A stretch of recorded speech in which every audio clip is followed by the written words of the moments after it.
Good evening, my name is Paul Wise from Options 21. Tonight's presenters are myself, Paul Wise, and Nils Marchant. This presentation will concentrate on a market briefing, and in particular, the market briefing will be focused in on the gold market. Why gold? Why gold? Gold just happens to be the primarily the most undervalued sector that's been available for traders in the past 6 weeks, and gold has been something that Options 21 has been focused on for the last 2 years. During this presentation, if you wish to ask questions, you're most welcome to do so. Just do so by obviously typing into the question panel, and we will address your questions at the end of our presentation in the order that they came in. For this evening's presentation, I just wish to put to you a simple proposition. Where is the money made in a trade? Is it on the entry of a trade, or is it on the exit? I believe the answer is self-evident. It's on the exit. The problem with most trading is not knowing how to define an exit or anticipate what I call stage 3 distribution within a trade. Understanding stage 3 distribution gives you the ability to maximize the return on any particular trade. This evening, we're going to start with Nils giving us a fundamental overview of the fundamentals driving and supporting the bull market in gold. Secondly, we'll be doing a technical overview of the gold chart using Fibonacci ratios, moving averages in support of an exit strategy presented by myself. And third, we'll review momentum, and I'll be using a few stocks that are not gold stocks, and I will be using a few stocks that are gold stocks. The purpose of reviewing stocks that are not is to illustrate how momentum may influence your exit strategy and maximize your returns if you happen to be a gold trader. We have a huge body of experience in trading gold markets and any markets, whether they be straight trading stock or trading options. As I stated, questions may be asked at any time. Please feel free, and we'll address that at the end. I believe it's time to hand over to Nils and listen to Nils's fundamental overview of the gold market. Thank you, Nils. Okay, thank you very much, Paul. I'll just share with you my screen and it'll come your way. There's a small delay, and I'll set up my slideshow. Okay, well, good evening everybody, lovely and morning all around the world. I'm going to share with you some of my views about the fundamentals which drive the gold price, and I'm going to do so coming from the perspective of currencies and foreign exchange. So let's start with money. Developed economies distinguish themselves from barter economies by their use of money. Money enables trade to occur, which fosters specialization and economic growth for the benefit of all in the economy. Money needs to have a few attributes. Everybody needs to agree on the value of money. Money needs to be trusted by everybody to retain that value, and money needs to be scarce, which means money needs to be difficult to create, and of course it has to be non-perishable. Gold is money. Gold satisfies all of those requirements. On Earth, in the whole history of Earth, thousands of years, only approximately 160,000 tons of gold has ever been mined. It might seem like a lot. It's only 2 ships full. I put it to you that that is not very much gold at all. If you multiply it out using today's price, the value of all the gold ever mined is approximately $7 trillion. Now, when I was young, $1 trillion was an unbelievable amount. I could not imagine it. But over the last few years, we've heard of these large figures bandied about in the press, especially since the global financial crisis. $7 trillion is only about 50% of the annual GDP of the United States of America. To put it in perspective, each day around this planet there is approximately $4 trillion worth of foreign exchange traded. If you add up all of the productive value of the economies around the world, we get around $50 trillion worth of economic activity per annum. So the whole amount of gold ever produced or mined is around $7 trillion, but only a very small fraction of that gold is actually available on the markets.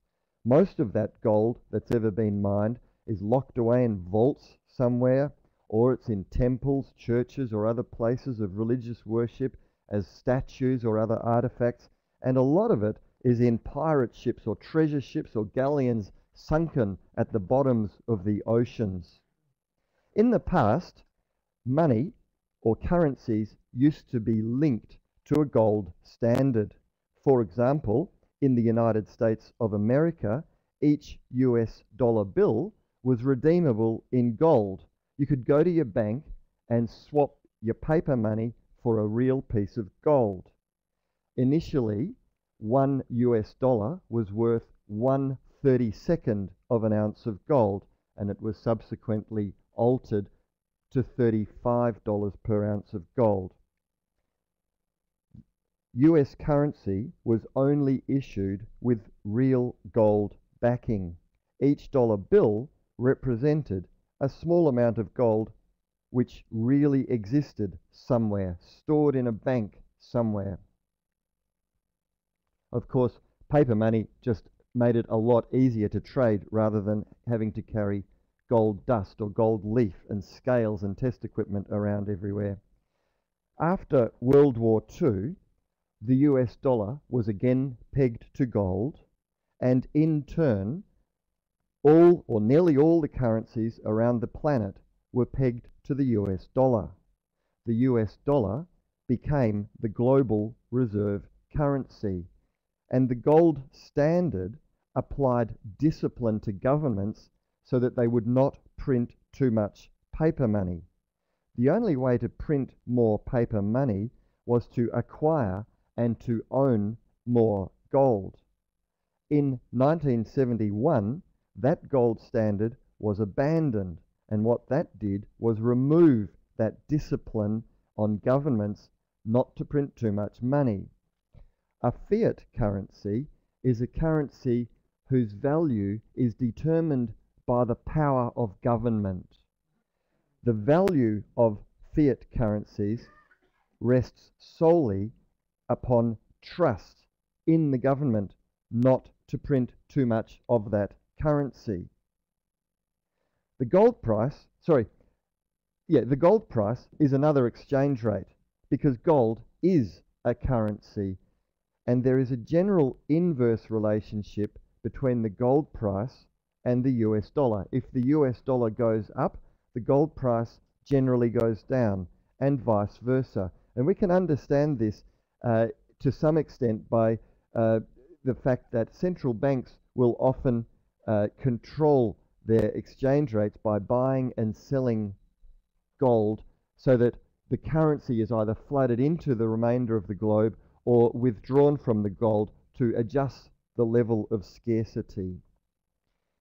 During the 1970s and the 1980s, many countries decoupled their exchange rates from the US dollar. Exchange rates were floated, and they remain floating today. My objective today is to look at the gold price as a floating exchange rate. So that leads to the obvious questions. What factors determine the value of a floating exchange rate? Well, there are many factors. I'm only going to look at 4 of them. The main 4 are interest rates, current account deficits, government debt, and inflation. A high level of interest rates in an economy attracts capital. Foreign investors seek to earn good income from investing with a high interest rate return. That creates a demand for the currency of that economy, which tends to push up the exchange rate.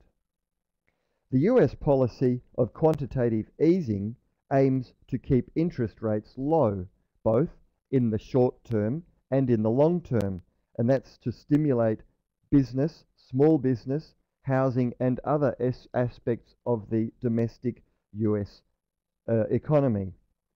The low interest rate policy in the United States is dollar negative.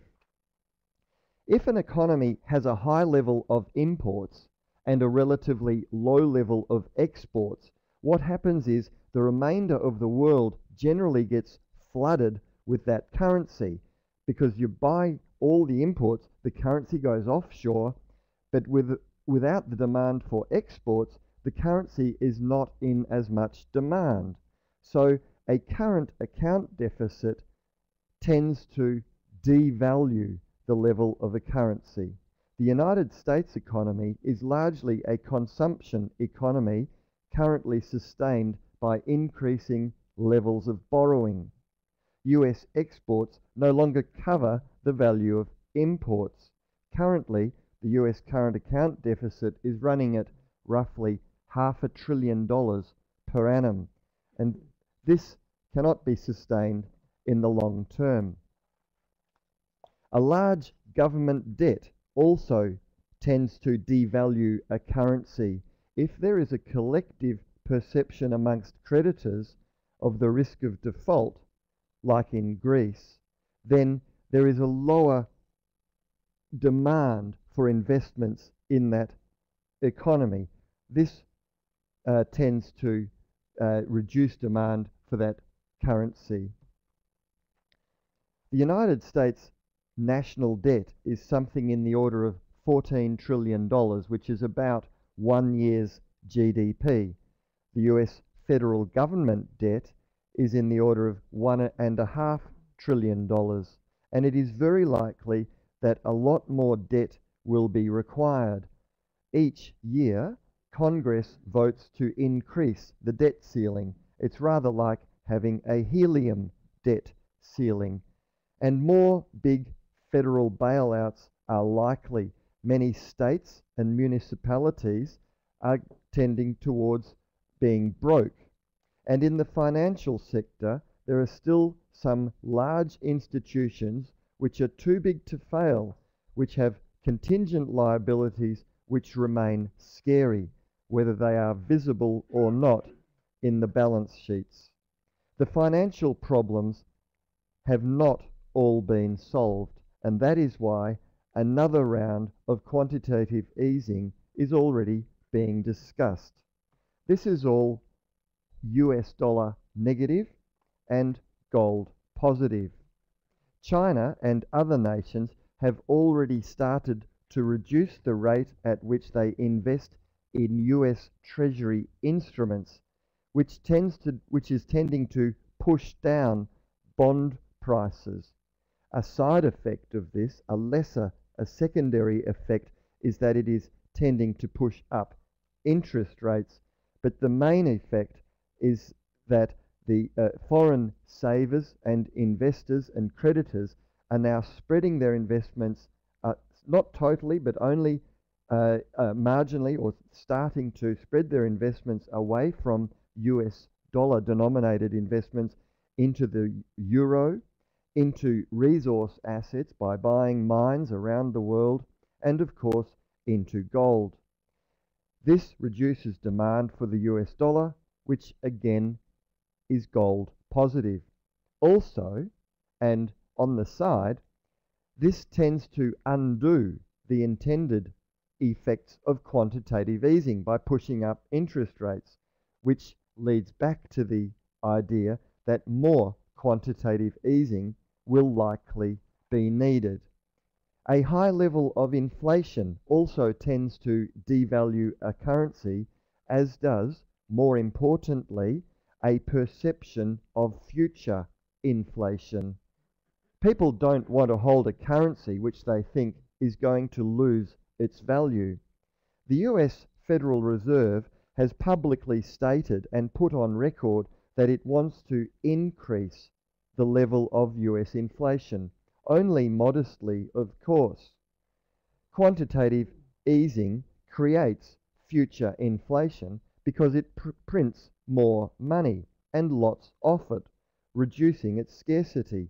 But this is a very risky exercise because it runs the real risk of creating uncontrollable inflation. This is gold positive because gold is a hedge against inflation because gold reliably stores wealth. There's another side effect here. A lot of the quantitative easing funds, instead of going to Main Street, small business and the domestic US economy, a lot of these funds are ending up in food and energy commodities, which is driving inflation overseas, which is further putting pressure on developing nations to revalue against the US dollar. The US Treasury has repeatedly stated that it has a strong dollar policy, but their actions and the reality of the long-term devaluation of the US dollar betray a weak dollar policy in reality. The United States of America needs to devalue the dollar to reduce the value of the debt repayable and to revive exports. The US financial authorities are desperate to avoid deflation, which is why they want to increase inflation a little bit. Also, quantitative easing causes inflation, which is putting pressure on China to revalue or appreciate their currency, the yuan, so that it's a political pressure because they know that the Communist Party wants to delay an uprising and a potential people's revolt. The upshot of all this is that it is causing a global competitive currency devaluation race amongst the more developed economies. The euro, the yen, the Taiwan dollar, the won, and others all need to devalue their fiat currencies in response to protect their exports and their economies. So, most currencies on Earth will end up devalued against gold, which is another way of saying the gold price will generally rise. But the US dollar is the global reserve currency. What happens when a global reserve currency is devalued? The world entrusts the United States to preserve the value largely of the US dollar, and that trust is now being tested. That's why we see the beginnings of a starting decline of confidence in the US dollar, which puts further downward pressure on the US dollar. Gold remains one of the few trustworthy currencies. Gold is a refuge from fiat currency inflation, which is why central banks are again accumulating gold, notably China, the Russian Federation, and India, and it is why I believe that the gold price will probably rise over the longer term in the inverse of the US dollar. I'd like to acknowledge two sources, Jim Sinclair from JS Mindset, Chris Walczyk from Goldseek Radio, and there are many others. Thank you very much. Please, I do welcome questions and engagement. Thank you. Okay, thank you, Nils, for that excellent background to the gold market. And now I'll start with a technical accompaniment to that fundamental underpinning. And if you just bear with me 1 second, just embedding my screen into your screen, and I've placed up a chart, a weekly chart that is, of the gold market. Looking at the gold market, it has been something that we've followed in the last, for decades basically, but essentially in the last 2 years, the market and in the last 6 months has been the only undervalued market which we could technically view. We do market briefings on a monthly basis and have traded every stage of the gold market, as I said, for the last few years. When I say stages of the market, I just wish to simplify this discussion. And if I may, I'm just going to go back for a moment. And I'm going to go back to my whiteboard. And I'm just going to place up a whiteboard in screen. And I just wish to start with a simplistic, well, it's not a simplistic, it's a simple technical argument which explains where gold is as of 2 weeks ago and where it should be heading, and how we can use this argument to estimate exit points or the end to the current movements in gold. Okay. Just getting my tool up. Markets move in stages. And for those of you who are current traders, all this argument, all this discussion that I am presenting is in the context of a trading argument, not an investment argument. As markets move up, in terms of a bull market, which the gold market is, that has rather large expansions, small pullbacks, rather large expansions. These expansions and pullbacks can be looked at as stages of the market, and the identification of stage of the market is what we use to begin a campaign of trading. 3 weeks ago, identifying stage 1, the accumulation phase on gold, was the beginning of a major trading campaign for our clients. So briefly, stage 1 is at the bottom of the counter trend. That is the accumulation phase. Stage 2 is the markup phase. Stage 3 is the distribution phase. Stage 4 is the counter trend. What traders fail to anticipate, or maybe they do, they are very good generally at picking an entry point in terms of stage 1. As the progression of the trade occurs, I suppose emotion kicks in, is probably the best word I could use, and the expectation of profits grow as the market moves in a trader's favour. I believe having some sort of feel for stage 3. We cannot predict stage 3, but we can estimate stage 3 on the basis of previous range extensions using a simple Fibonacci extension tool. In fact, you can use your fingers. That's how complex it is. Simply by estimating an extension of a previous range will give you an estimate whether you're at a stock or an index level where the market may fail. Let's share this, or let's relate this to an actual market. Just flicking across to my computer screen and embedding in a chart of gold. Let's relate that argument now to gold. And when I look at this gold market, and obviously I'm limited in time and I can only take this from a small amount of a small period, looking at gold from 2009, we'll start to do the counts within this chart.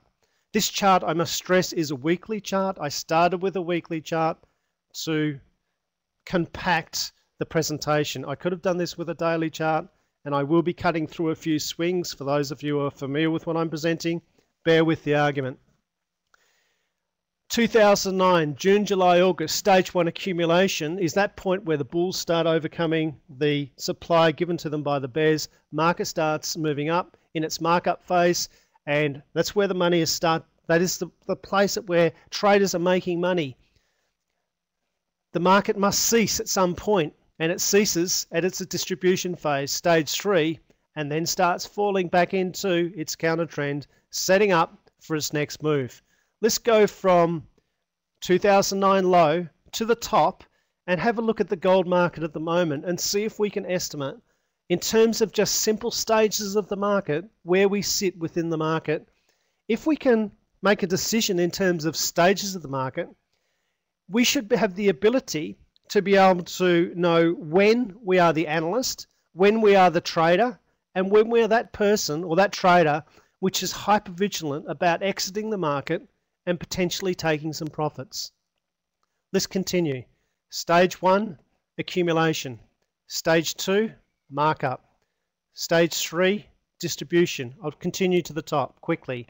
Stage 1, stage 4, counter trend. Start again. Stage 1, trade accumulation. Stage 2, markup. Stage 3, distribution. Stage 4, counter trend. If I was to ask you, where were we? 1, 2, 1, I can count the weeks back. I won't count this week. 1, 2, 3, 4, 5 weeks ago. Where were we in this market 5 weeks ago? In this market, we were at stage 1, accumulation, and clients within our option 21 organization are currently heavy traders of gold and will continue to do so up into the near future. I just think I may put some labels on this just to make it easy to follow this argument. And we're going to do some projections. I'm just putting the stages. Stage 3, it's easier to follow if I've got the labels on the screen. Stage 4, starting again. By the way, I find this MetaStock product excellent for mapping out all the waves that I'm looking at. And when I use the word waves, I don't mean it's got nothing to do with. Some people confuse what I'm doing here with some sort of analytical technique. I don't believe it's analysis. That's an inappropriate use of the term. It's essentially it's about defining where and what you should be doing at a particular time in the market. When I attended college, my lecturers tried to convince me the markets were essentially random. Well, lecturers in a college are essentially lecturers because they're not traders. And if the market was absolutely random, I simply could not trade the market. So here we are at stage 1, 2, 3, 4, stage 1 again, and I'm nearly up to the top. Stage 2, stage 3. And once I finish this, I'm going to open up with a daily chart and give you a little bit more detail with the current market. Okay, so we were, in terms of, as I said, the Options 21 group, we were hyper-focused about trying to get stage 1 defined, because stage 1 in the gold market becomes what I describe as our macro view, which is the catalyst for us to becoming active searchers of trades within the stock market. Whether that active trade comes from an exchange traded fund, GLD, whether that comes from trading any other associated indice, or whether that comes from trading stocks which have betas aligned with gold. One of the determinants, and I probably haven't got time to go through the exact reasons for picking stage 1, not in this presentation, because I wish to focus in on exits at the moment, because we're well and truly advanced within this gold move. Looking at the entry though, just quickly, back 5 weeks ago, what I pointed out in previous presentations over the last 2 or 3 months was the market basis a daily chart, and I'm going to now convert to a daily chart. Just let the service pick that information up. Basis a daily chart.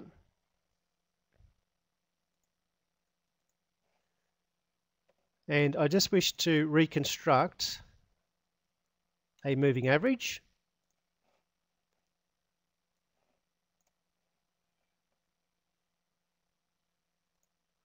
Okay, basis a daily chart.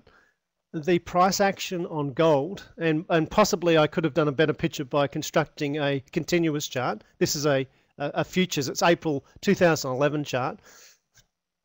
The market generally was bounded by, its support that was bounded by the 150 period moving average.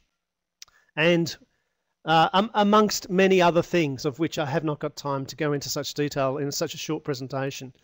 But that was the primary reason recently back in February, where we were looking at the gold market as a market which was evolving into stage 1 as defined by logical support and resistance based on both Fibonacci ratios and also moving averages, which gave us the ability to go search for trades within the gold market.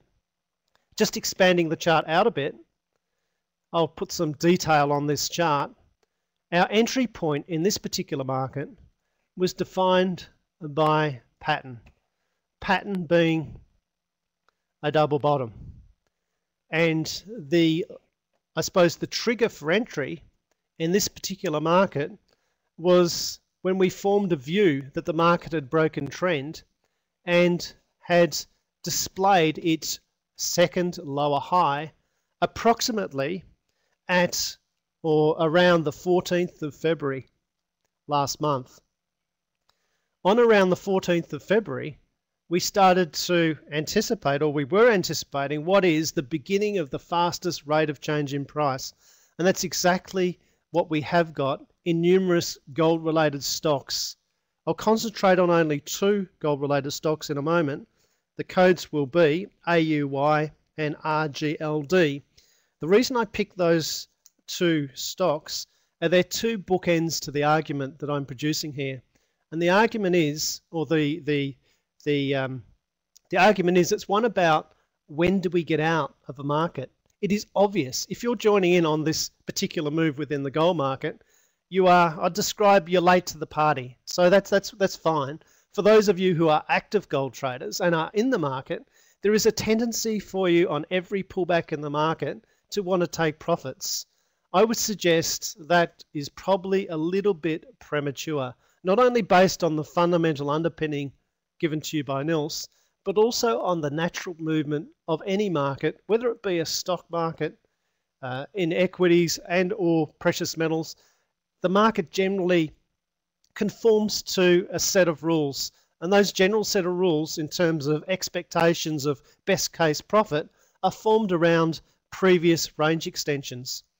When I look at this particular market, I view the previous major range extension from the August low last year to the high, I think the exact date was the 7th of December last year, was a fairly major range and could be used to do an estimate of where we believe the market may move in the next, I suppose, 5 weeks. Looking at that market and placing an extension from the low in February, we start to, or we can glean that, if I could just adjust my chart just a fraction, that 100% extension of that particular move equates to around a gold price in the reasonably the near future of around 1580. So I believe that 1580, simply based on an extension of the last range up from August to December, could potentially act as a target in your trading exit strategy, where you don't necessarily have to exit at that level, but it's a point where you would be actively engaged in locking in at least some profits if the market reached that level. I make note, this market has had a rather dramatic shift in price, and I'm talking about the rate of change in price from its February low. In fact, if you look at the screen, it's already done 50% of that move. That's why I would suggest those still interested in entering gold, it's totally okay to do so, but you are quite late to the party. If you're using, or if you wish to enter the markets now, if I've got time, I'll show you what I believe would be the right moving average. I'll give it to you verbally. I would suggest you use counter trends back to the 20-period moving average to enter any particular stock related to gold at the present time. So, do I believe there's more upside in gold? Yes, I do. I believe that it has. It's probably 50% of the story. It's 50% of the way, and that move that we have already experienced from February to early March has taken approximately 5 to 6 weeks. Therefore, if the market continues with the same rate of change in price, you can just common sense estimate that this market has another 5 to 6 weeks up. So we're looking at mid-April where we could potentially, somewhere early April, early to mid-April, where we could potentially estimate that in time we may form or start to see this particular market find resistance. And I stress, I am not talking from the perspective of an investor. I believe gold's got many years to go. I'm talking about the market and its movement in terms of trading and how I identify a campaign of trades from stage 1 to stage 3. We are or were in stage 1 in February. We're currently managing trades in stage 2 and we're heading for stage 3. We want to be prepared. We don't want to get out of the market too early. We want to realize that there's an end to this campaign. Many traders sit. There's two things that I've observed in many years of teaching within our mentoring program at Options 21. There's two things I observe. One, as soon as people have got a profit, they want to take it as quick as possible, and they make irrational statements like 30% profit is okay. It's not okay.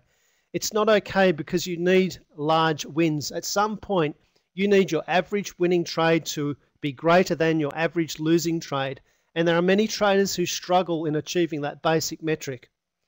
You need to let your profits run. You don't need to take your profits early, and you need to have some sort of concept of where you will become hyper-vigilant about taking profits.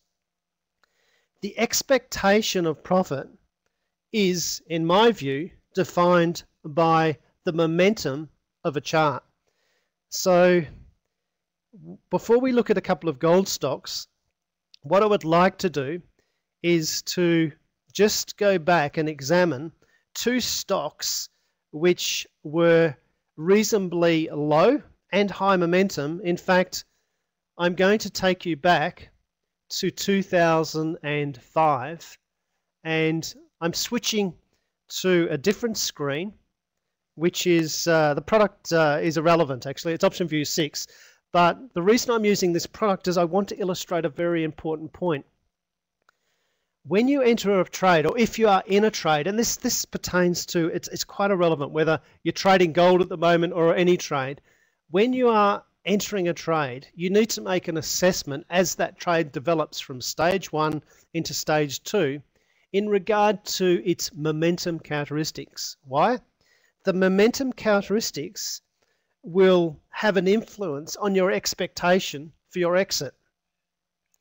If you have looked at a chart and you estimate that the market is high momentum, I believe that there's a very reasonable chance that you are going to get your 100% best case expectation. Not all the time, but more than often you will get that expectation.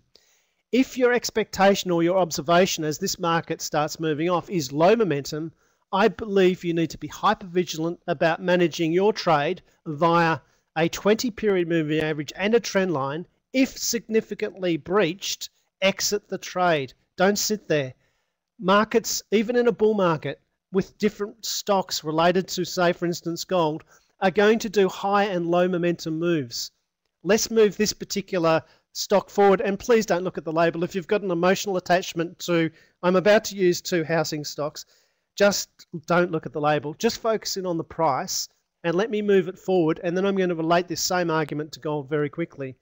As this market moves forward, and I'll have to move forward 2 weeks at a time just to speed things up, we look at this particular market, and I'm going to just draw in our entry point, which is a double bottom and a pullback, 1, 2, 3, second higher low. Right now, you could make a decision on this second higher low. Is this particular market, is it high or low momentum? Let's move up. And in your head, I would like you to make a decision now, because I'm going to use this exact same information and show you some gold stocks in a moment.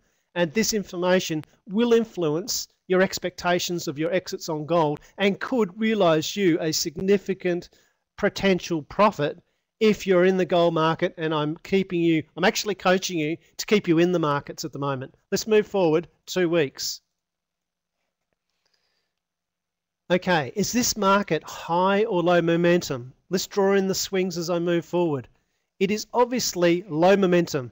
Let me define low and high. I could use umpteen oscillators to illustrate it to you. You don't need an oscillator. All you need is to have an eyeball.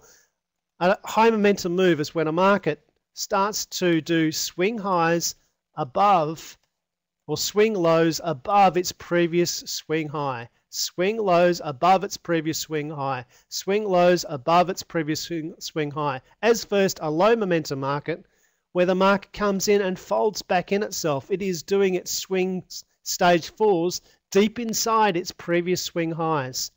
This is important. Looking at the particular chart, I'll just delete that bit of information. Looking at that chart, is this particular market doing swings deep inside its previous swing high, or is it doing it above? It's fairly obvious. It's doing it deep inside. It is a low momentum market. If it is a low momentum market, what I would suggest is you place up on your screen a 20-period moving average and start managing this trade according to a basic trend line following the swing lows. As this market starts to move up, if it looks like there is any evidence of it breaching its 20-period moving average and or its trend line, I would suggest to you just be cautious and possibly look to use that as a trigger to exit the market. Now, I'm going to draw up the trend line a little bit steeper. Why? Because this potential swing high is defining the last swing low, moving out 2 more weeks into the future. And we have a market which, for the first time, starts to breach its trend line and its moving average. The potential target for this particular stock, if I was to define my best expectation, would have been 100% based on a previous range. In this example, 55 approximately to 85, around $30, my expectation would have been for this stock to reach approximately $90. And that's the problem. People get locked into, they do their technical analysis correctly, then they lock themselves into this expectation based on 100% extension, just like I did in gold, 100% extension of a previous range. Yet, the market is low momentum and it is telling you something is about to happen potentially, and then it could be breaking down. So, I believe if you're managing gold stocks at the moment, you want to be very aware of the momentum of the particular stock you're trading and be aware that the market doesn't necessarily have to go to the moon. Manage the trade sensibly. Lock in profits basis your expectations of your best case and also on the observation of how the trade's progressing. I haven't got a lot of time here to go through the next example in detail, but what I will do, I'm just going to draw this in terms of my best case expectation on this particular stock, BZH, would have been around $24 based on a previous range extension, which would have given me an exit of around 75. Looking at this particular stock from its low, as defined by an entry point, its break of trend, second higher low, is this particular stock, as I draw in the swings, is it high or low momentum? Well, this particular stock is finding support on previous swing highs. It is high momentum. Therefore, if it's high momentum, my expectation on this stock would have been probably to reach my best case projection, which in this case was approximately $76. And if I had have traded this, I would have achieved it. So my message here is, it's great to put targets on a chart. It's great to put goals on a chart, but you need to put those goals in the context of the momentum of the stocks you're trading very, very quickly. Let me switch over to 2 stocks and show you 2 quick examples of a low momentum gold stock and a high momentum gold stock which fit this particular argument. If I was looking at RGLD, Royal Gold, is this chart, I'm asking you a question and it's rhetoric, you don't need to answer. Is this particular chart high or low momentum? It is low momentum. The ranges are folding back inside themselves. If it's low momentum and you were in this particular stock, I believe it is most important to manage this trade in the context of a basic trend line which defines the lows of this market and a 20-period moving average. Could this stock go to the moon? It can go wherever it likes, and I would base my expectations of this stock based on previous range extensions and also in the context of my macro view on what? My macro view of gold. Remember where I said gold's going to go? Remember I said that gold looks like it's only moved up approximately 50% of its range so far. So therefore, if that turns out to be true, potentially this market is only moved potentially 50%. And I believe the 100% extension of this particular stock is very, very doable. In fact, it's probably more than doable. It's probably too close. This market will probably hit potentially a 1.618 extension. Let's compare and contrast that particular chart to a higher momentum chart. And let me just pick.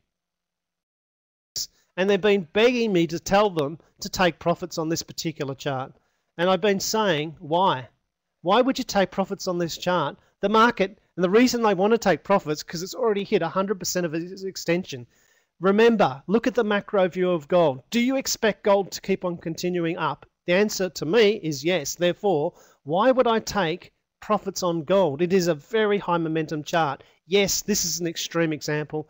Yes, it's hit its 100% level. But no, I don't believe that you should be taking profits. You should be developing and evolving a methodology where you trail your stock up, or you partial profit take, or if you're an options trader, you roll forward, take some profits off the least series to expiry and buy some further outdated options. Do something to maintain your and maximize your profit as this market moves forward. I just wish to make one last comment. My last comment is in relation to back to the gold chart.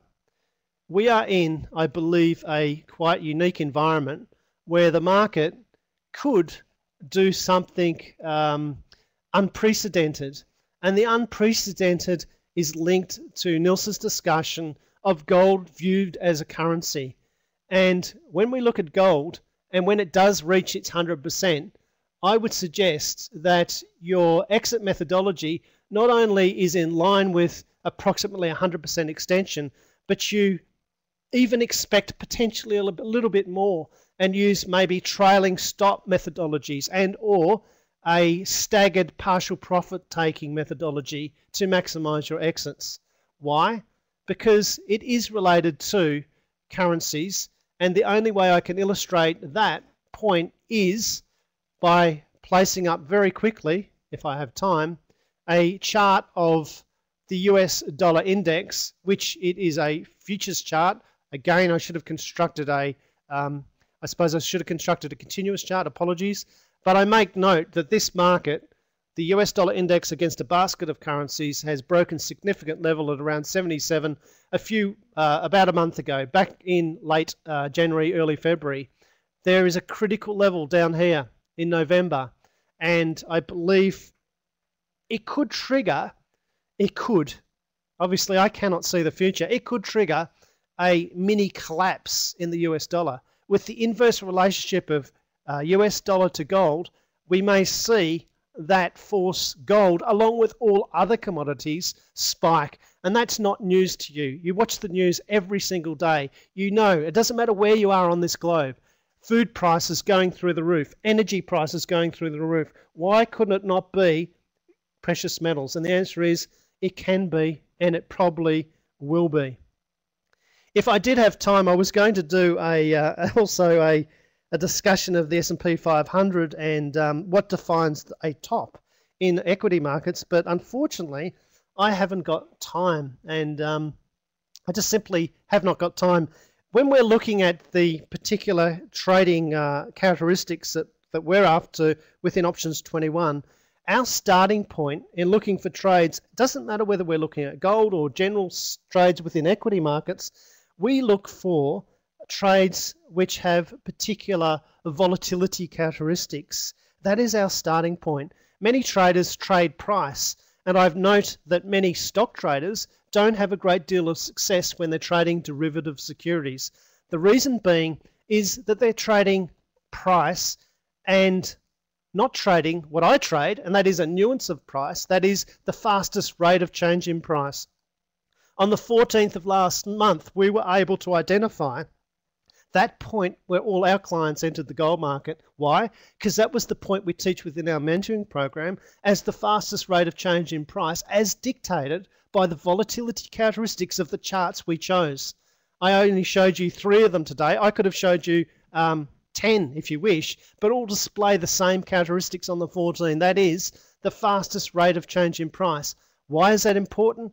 Because as a derivatives, whether that be an options trader or any leveraged instrument, that is what we're after. We're not just after general upward moving price. If that's what you're after, you're a stock investor.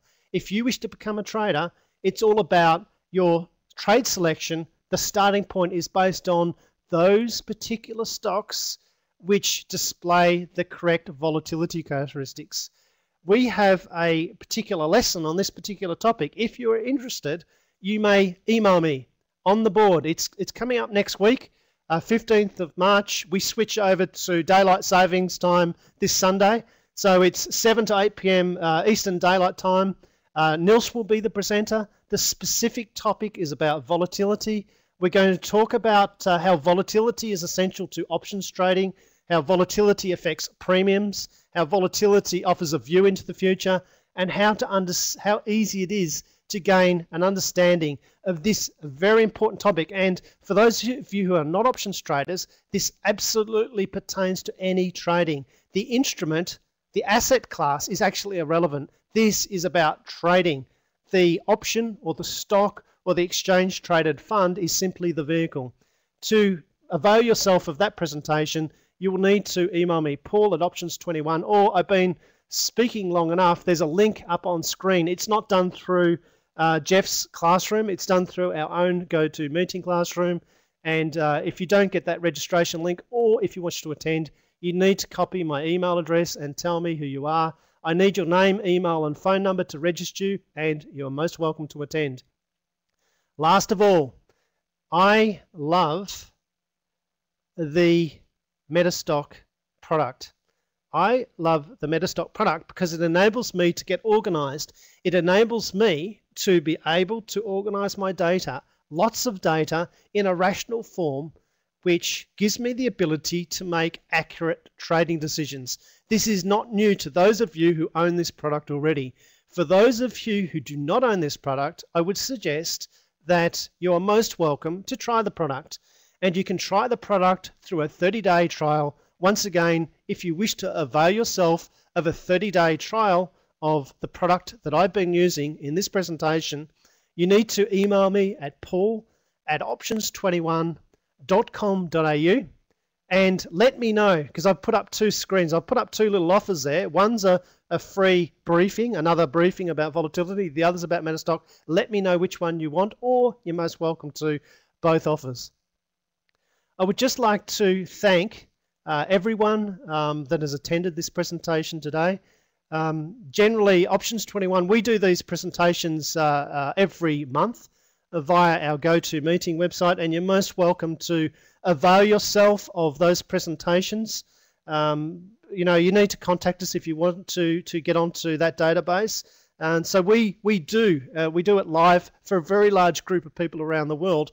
We do it every single month, usually around the 6th of every month. So if you wish to join us, you are absolutely most welcome to do so.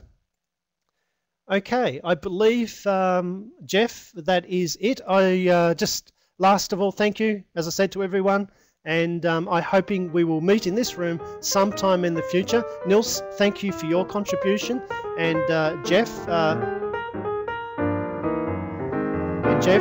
thank you for your assistance in the background. Thank you, everyone, and good night.